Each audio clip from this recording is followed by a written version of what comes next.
Last month, Texans were asked to conserve energy. A report issued by ERCOT this week sheds some light on why. During a 5-day period in mid-June, ERCOT data shows 12,000 megawatts went offline. That's enough to power 2.4 million homes on a hot summer day.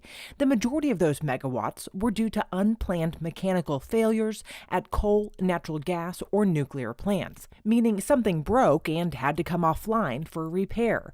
We've also learned 2/3 of the state's power plants that went down last month also failed during the winter storm. We really need to have more investigation into what went on. Austin-based independent energy consultant Doug Lewin says one theory is many plants are 40-plus years old, and perhaps we're seeing the effects of an aging infrastructure. If you're driving around a car from the 1970s or 1980s, you're probably going to have pretty significant mechanical problems with that vehicle. Power plants that are that old as a result of their aging have problems too. However, there were outages of very new, believe the newest coal plant in the state had some problems and was offline too. While the newly released ERCOT data identifies which plants went down, it doesn't explain why so many happened at the same time last month. I think that transparency is important for the public. The Public Utilities Commission oversees ERCOT.